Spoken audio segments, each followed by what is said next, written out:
Hey guys, Jaren here, and I've got another update for you on Season of Arena. And in this one, there's quite a bit of stuff to go over, so let's jump right into it. Alright, so the first thing that I'm going to show you is the overmap that I created and a couple of the visual improvements. So this screenshot is just to show you what I'm going for with the overmap. And this is a screenshot from Tactics Ogre, which is one of my favorite tactical RPGs.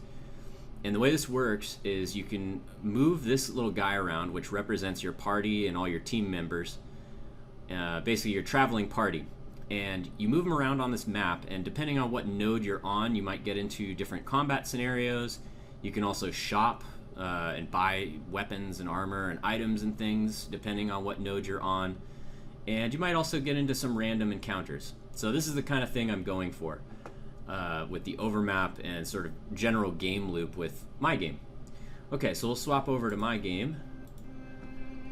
And here you notice I've added these two new menu options, the campaign and load campaign. This creates a new campaign, and this one obviously will load a previously made one. I've just pre-generated this one just to go faster, so we'll select that. Alright, and here's my overmap so far. And this is the only node on there, and for now what happens is you click on this node and then it just gives you a list of all the challenges on this node. Okay, so I'll choose that first challenge. Alright, so pausing here, the visual improvements are the health bars, which you'll notice that the allies have green health bars and enemies have red health bars. So before there was like some HP text that would show up on each character, and I figured this is just a much more concise, less cluttered way to show the health of all the characters in the scene. The other visual improvement is to the fog of war. So you'll notice as the edge of the vision is reached for each character, the fog of war doesn't just cut off all of a sudden like it did before. It sort of fades out like this, depending on how far away it is from the person who can see these squares. So that was a visual improvement actually suggested by somebody last week who commented on the video. So definitely appreciate that comment because it helped me make this really nice effect that improved the visuals quite a bit. So thanks again for that. Okay, so now I'm just going to end this battle just to show you what happens. So I'll cast a magic missile just to end it as fast as possible. There we go. Challenge complete, and we get 50 gold and 100 experience. Okay, so once I confirm, I end up back on this overmap, and I can just verify that I did keep my experience and my gold for that character.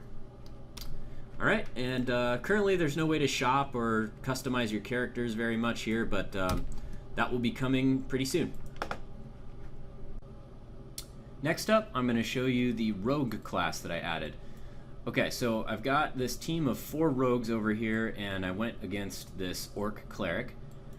And the main feature of the rogue at this point is the hide action and being able to sneak attack with that. So I'm gonna try to hide here, but you can't hide in plain sight, and I'm in sight of this orc cleric. So in order to hide, I gotta move him over this way, and now I'm out of his vision, so I can go ahead and hide. And currently, this is just a placeholder indicator to indicate that this character is hiding. Okay, now I'm going to try to move back into his sight ring, and we'll know if this guy was successful at hiding. Okay, he was not successful at hiding because his little hide indicator disappeared. But let's see if we can try with one of these other rogues here. Okay, I'm still in sight. I'm going to hide. Okay, so it looks like this guy was actually successful in his hide here. So I'll end his turn. Maybe I can also try hiding with this guy.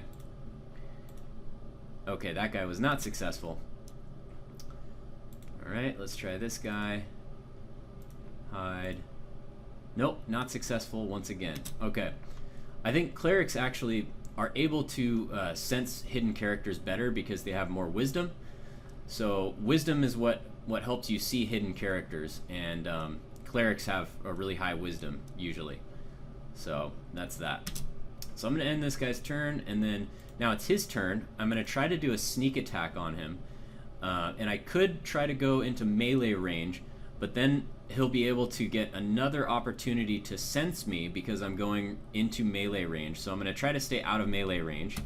I'll bring up my inventory, and one thing I wanted to mention is that in order to sneak attack, you have to have a finesse weapon or a ranged weapon. Currently, I'm equipped with a dagger, so that dagger is a finesse weapon, which will allow me to do the sneak attack.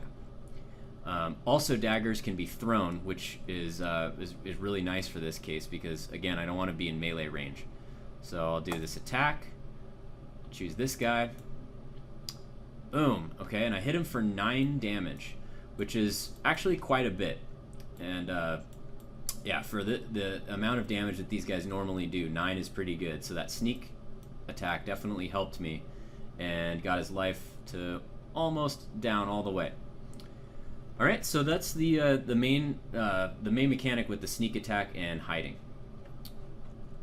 Okay, so the last thing I'm going to show you is the Cleric class and a couple of the added mechanics with that. So number 1 is healing spells. So notice this Cleric here has low health because he's been hit by this fighter. So I'm going to try and heal him with this character, or this Cleric. And so I'm going to cast, there's this Cure Wounds spell. And the way Cure Wounds works is like a lot of other spells. You can choose the power level or the slot level of spell that you want to cast. So since he's pretty low, I'm just going to try using this level 5 and heal him. Alright, all the way back up to max health. Cool. Okay, so that's the healing mechanic. Now there's this other mechanic called concentration spells. Oh, this guy just died. What a disappointment. Okay, so anyway, so concentration spells are spells that require the concentration of the caster while the effect is active. So usually it's spells that have some kind of duration are concentration spells in this rule, in the rules here. So if I choose Resistance, which is a duration concentration spell, and I cast it on this guy, there's actually 2 things that happen. This guy got the spell effect of Resistance, which is represented by this little dagger. Obviously, it's just a placeholder asset to indicate that. And then the other thing that happened is the concentration effect on the caster, which is represented again by a placeholder asset, these 3 arrows. And the way this works is if I try to cast another concentration spell with this caster who's already concentrating, this spell effect will cease to exist. And yeah, so it's basically, it requires the continued concentration, and the other ways that it can break are if this character is incapacitated or killed, or if they take damage and they fail a Constitution saving throw. Alright, so just to illustrate this stuff, I'm going to go ahead and just end these turns, and I'll try casting another Resistance maybe on this character. Okay, so if I take my caster and move over here, and then I cast Resistance again on this character, notice how the effect went from this character to the guy I just cast it on. Alright, so concentration is a pretty cool effect, or a pretty cool mechanic that will have some balancing implications where, if this character is concentrating, I'll probably want to protect him from the enemies, and then the AI I'll probably tune the AI to where the AI characters will notice that this guy's concentrating and giving this beneficial effect, so they'll up the priority on killing this guy or hurting him. All right, well, thank you guys for watching that update, and definitely let me know any feedback or questions that you have in the comments below, and don't forget to like and subscribe if you enjoyed the content. All right, well, thanks again, and we'll see you next time.